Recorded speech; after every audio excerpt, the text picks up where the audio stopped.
Daf Yomi, Tractate Bava Metzia, page 86b, top of the page with the words Riva Lun.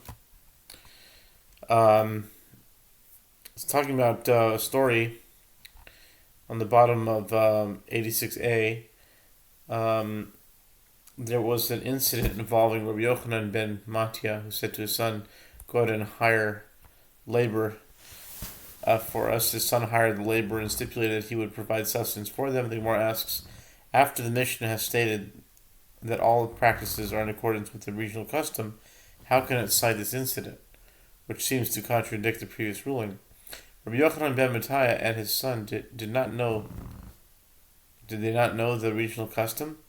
The Gemara answers, the Mishnah is incomplete, and this is what it is teaching. All practices are in accordance with the regional custom, but if the employer pledged to provide sustenance for them, okay, now we're on 86b.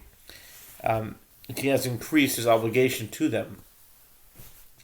Since if he had meant to give them no more than the accepted amount, he would not have made any stipulation at all. The Mishnah then continues, and there is also a supporting incident involving Rabbi Yochanan ben Metzia, who said to his son, "Go out and hire laborers for us." His son went and hired them and pledged to provide sustenance for them as a term of their employment without specifying details. And when he came back to his father and reported what he had done, Rabbi Yochanan ben Metzia said to him, "My son, even if you were to prepare a feast for them like that of Solomon in his time," we had this the other day, repeat it, like Solomon in his time, you would not have fulfilled your obligation to them, as they are descendants of Abraham, Isaac, and Jacob. King of Solomon in his time. Let's see.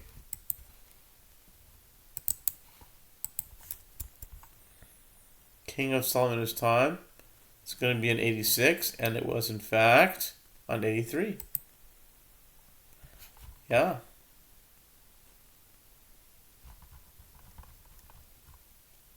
Yep, we had it back on 83 as well. Okay.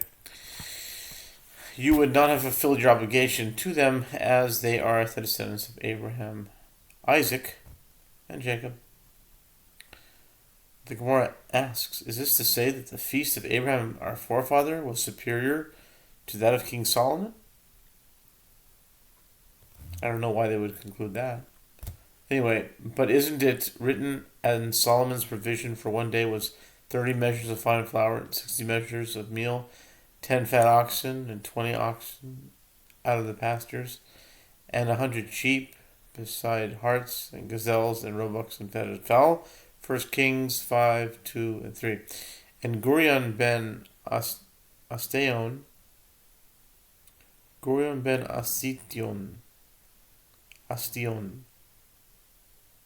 says in the name of Rav, these measures of flour mentioned in the verse were used merely for baker's well-worked dough that was placed in the pot to absorb the steam. And Rabbi Yitzchak says these measures of flour were used for meat pudding, a mixture of wine flour and leftover meat in a pot. Interesting.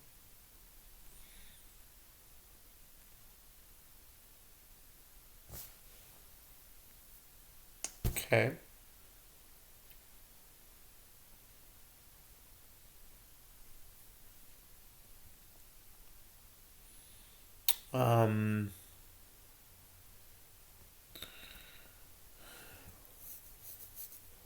And Rabbi Yitzchak further says King Solomon had 1,000 wives, each of whom would prepare for him at her home a feast of such proportions.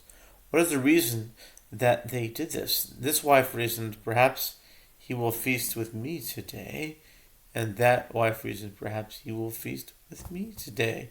But with regard to Abraham, it is written, and Abraham ran to the herd and fetched a calf tender and good. Genesis 18:7.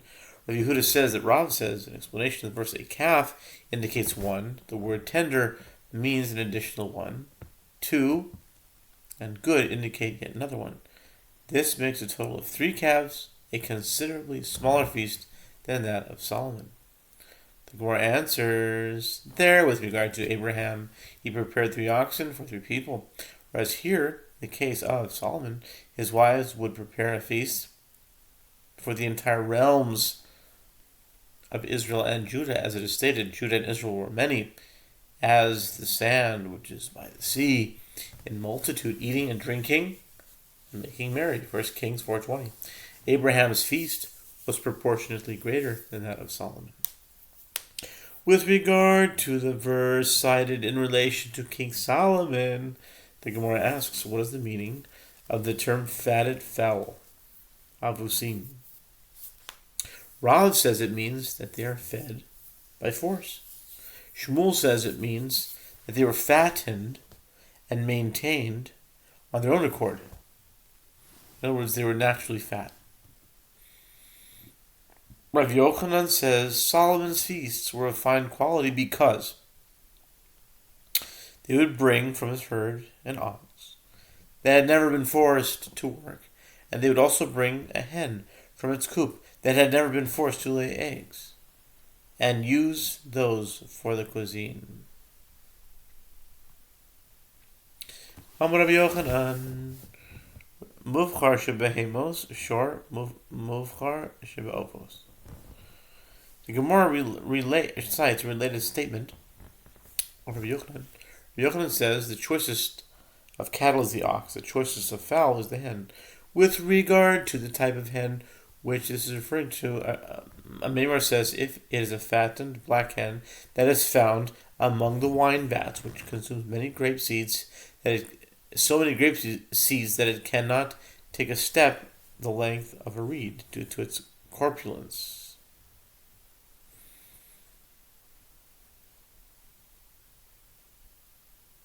Wow, a lot of material.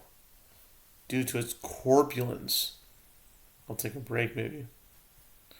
Due to its corpulence.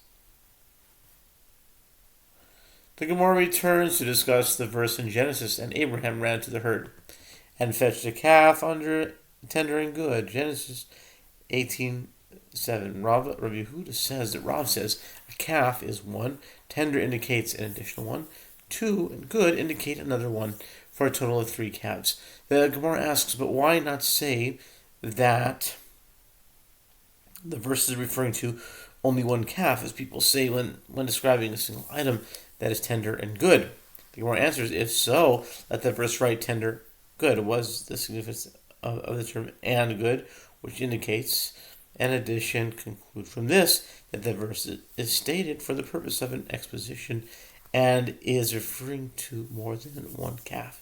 The Gemara challenges, but one still can't say that there were only 2 calves.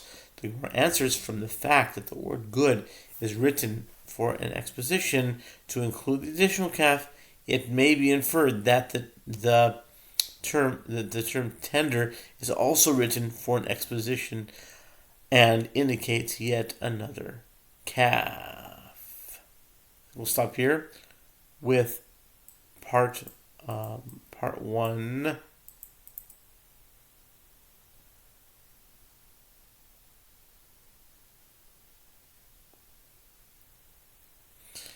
And this is B. I'm going to save for a little bit later. This is B.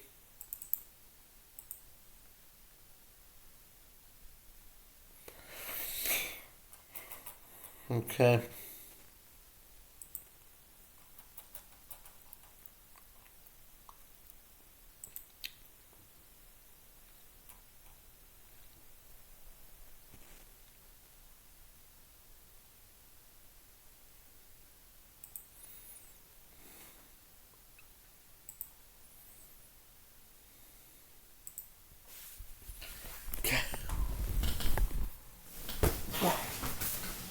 Sleep here.